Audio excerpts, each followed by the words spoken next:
प्यारे बच्चों, आज हम मनुस्मृति का द्वितीय अध्याय प्रारंभ कर रहे हैं। बीए द्वितीय वर्ष के सिलेबस में मनुस्मृति का द्वितीय अध्याय के 1 से 150 मंत्र सिलेबस में दिए हुए हैं। तो आज हम मनुस्मृति का प्रारंभिक परिचय मैं आपको दे चुकी हूँ। अब हम यहाँ से मंत्र पढ़ना प्रारंभ कर रहे हैं। मनुस्मृति का प्रथम मंत्र है विद्वद्भिः सेवितः सद्भिः नित्यम अद्वेष रागिभिः हृदयेन अनुज्ञातो यो धर्मः तं निबोधत। देखिए,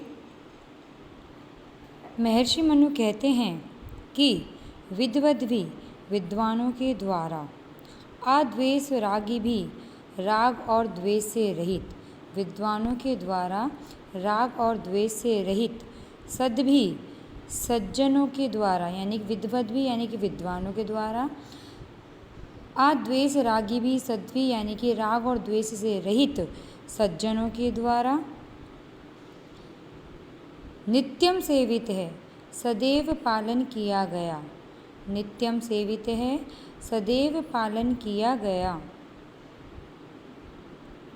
हृदयेन अनुज्ञात है और हृदय के द्वारा अनुज्ञात है, अच्छी तरह से अनुमोदित या अच्छी तरह से ज्ञात हुआ, यो धर्म है जो धर्म है, तम निबोधत उसको जानो, उसको समझो। निबोधत यानी कि समझो या जानो। देखिए, दोबारा देख लीजिए, विद्वद्भिः यानी कि विद्वानों के द्वारा, अद्वेष रागिभिः सद्भिः यानी कि राग और द्वेष से रहित सज्जनों के द्वारा, नित्यम सेवित है सदैव पालन किया गया, सेवित यानी कि सेवन किया गया या पालन किया गया, हृदयेन अनुज्ञात है और हृदय के द्वारा अच्छी तरह से जाना हुआ, यो धर्म है जो धर्म है, तम निबोधत उसको जानो।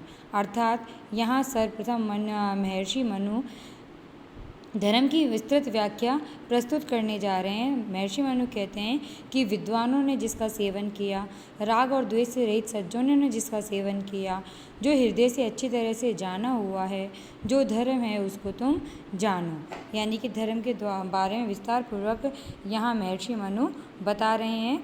आगे के मंत्र में वो क्या कहते हैं धर्म के द्वारा, धर्म के लिए देखते हैं।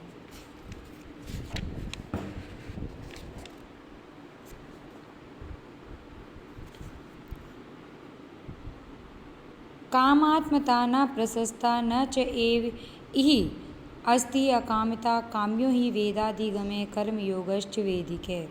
देखिए, महर्षि मनु द्वितीय मंत्र में क्या कहते हैं, वो कहते हैं कि कामात्मता, कामात्मता यानी कि कर्म फल की अभिलाषा करना, कामात्मता, काम यानी कि कर्म फल की, आत्मता यानी कि अभिलाषा करना, कर्म फल की अभिलाषा करना या अपने मनोकामना की पूर्ति की अभिलाषा करना न प्रशस्ता प्रशंसनीय नहीं है। कामात्मता यानी कि कर्म फल की अभिलाषा करना प्रशंसनीय नहीं है। न च एव ई अस्ति अकामता, न च और न ही, न च और न ही, एव ही इस प्रकार से यहाँ, न च एव ही यानी कि न ही, एव इस प्रकार से ही इस संसार में अकामता कामना का अभाव है।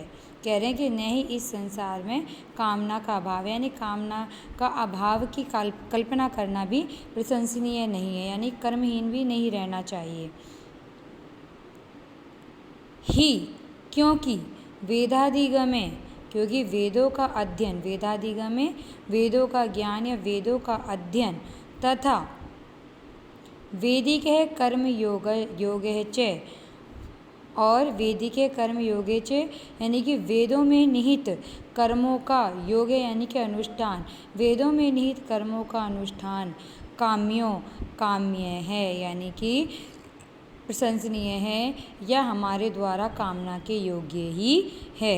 देखिए महर्षि मनु यहाँ कहना चाहते हैं कि कर्म फल की अभिलाषा करना प्रशंसनीय नहीं है और न ही इस संसार में कामनाओं का अभाव है। यानी कि हमें कर्म तो करना चाहिए लेकिन वो फल रहित भावना से करना चाहिए, क्योंकि वेदों का अध्ययन और वेदों में निहित कर्मों का अनुष्ठान ही काम्य है।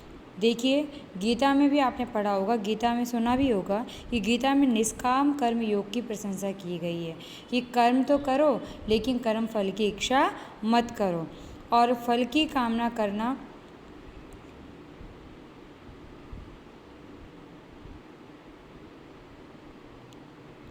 कहते हैं कि कर्म के द्वारा फल की कामना करना प्रशंसनीय नहीं है, अपितु कर्म करते रहो, फल कर्म के फलस्वरूप अपने आप ही मिल जाएगा। और मनु ने तो ये भी कहा है इस श्लोक में कि वेदों में निहित जो कर्म योग हैं वो ही काम्य है, अर्थात वो ही करने योग्य हैं।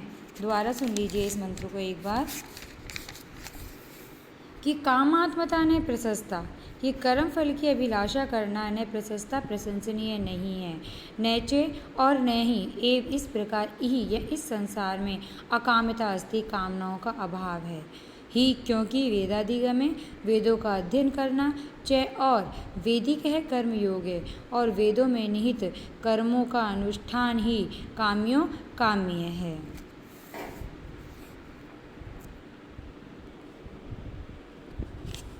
अगला मंत्र हम देखते हैं मनुस्मृति का तीसरा मंत्र कि संकल्प मूल है कामो वही यज्ञ संकल्प संभवः व्रतानि यम धर्माश्च सर्वे संकल्प जहाँ स्मरता।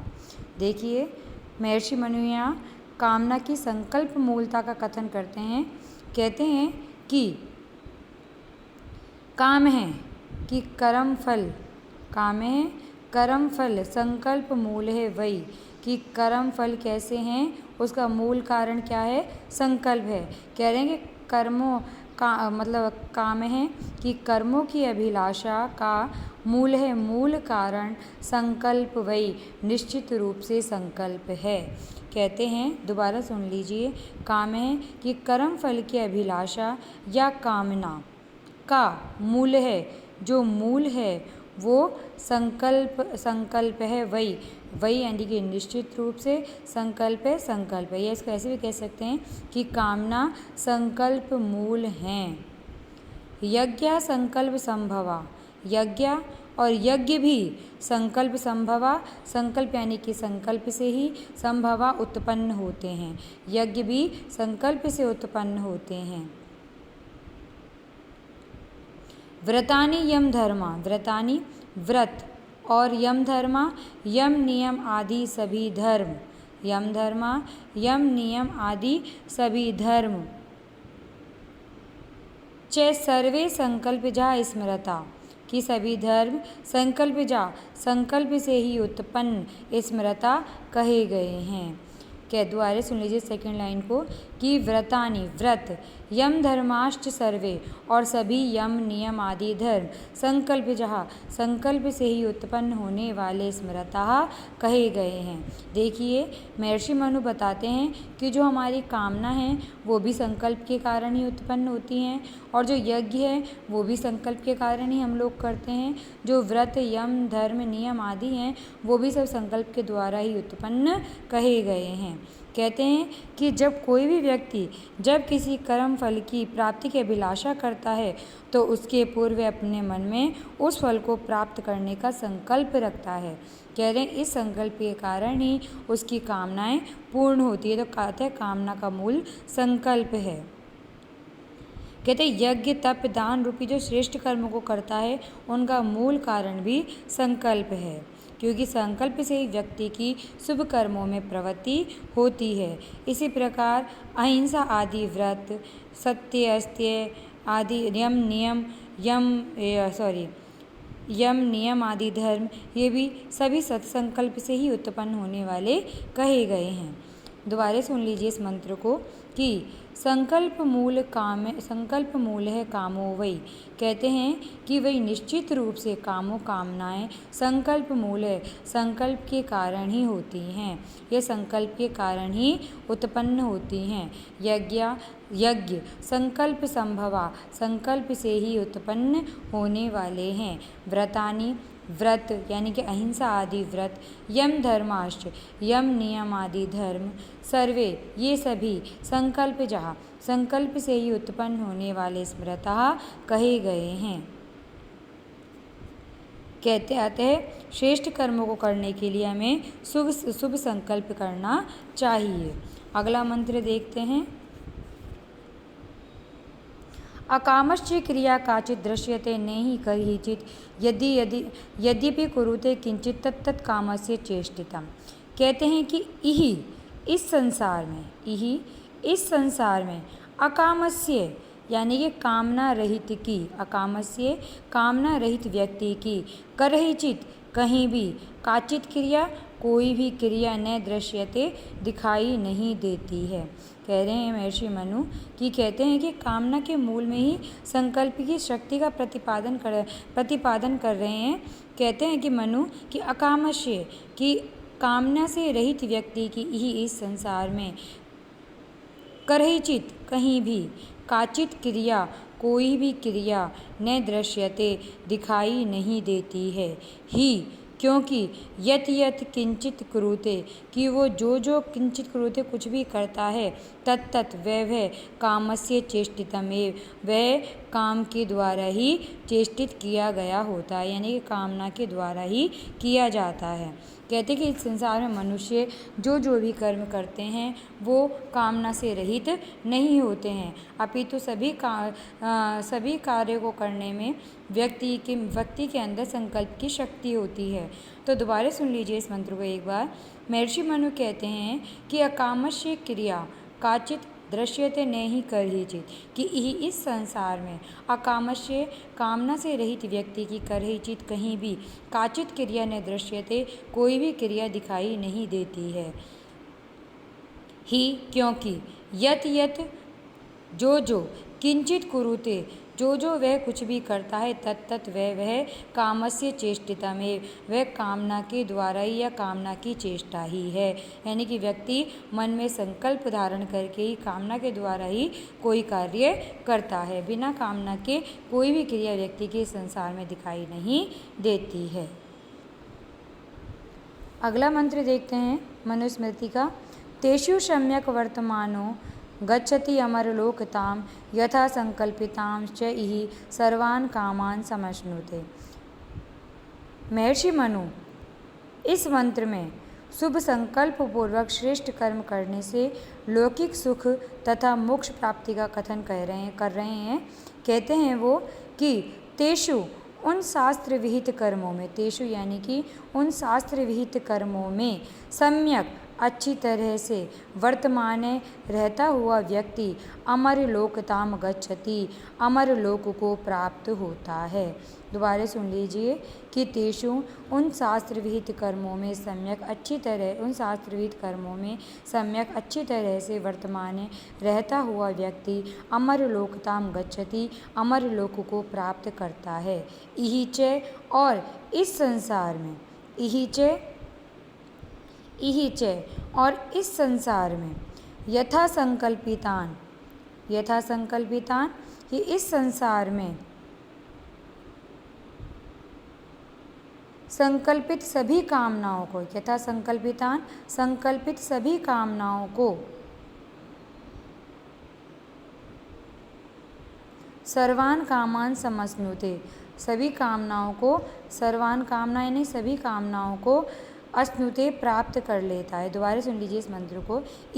इस संसार में यथा संकल्पिता यानी कि सभी संकल्पित या संकल्पित सर्वान कामान सभी कामनाओं को समश्नुते प्राप्त कर लेता है। कहते हैं कि व्यक्ति को शास्त्र विहित कर्म ही करने चाहिए और उन शास्त्र विहित कर्मों को करने से ही व्यक्ति अमर लोक को प्राप्त करता है, यानी कि स्वर्ग लोक को प्राप्त करता है और इस संसार में सभी संकल्पित कर्मों को प्राप्त करता है। दोबारा सुन लीजिए इस मंत्र को। महर्षि मनु कहते हैं कि तेषु उन शास्त्र विहित कर्मों में सम्यक अच्छी तरह से वर्तमानो रहता हुआ व्यक्ति अमर लोकताम गच्छति, अमर लोक को प्राप्त करता है। यही च और इस संसार में यथा संकल्पितान यानी कि संकल्पित सर्वान कामान सभी कामनाओं को समश्नुते प्राप्त करता है। तो कहते महर्षि मनु का कहने का तात्पर्य यह है कि शुभ संकल्प पूर्वक सभी कर्मों को, सभी श्रेष्ठ कर्मों को करने से व्यक्ति इस संसार में और इस संसार में सभी कामनाओं को प्राप्त कर लेता है और मरने के बाद में वो स्वर्गलोक को प्राप्त करता है। आज के लिए इतना ही, फिर आगे अगली वीडियो में पढ़ेंगे।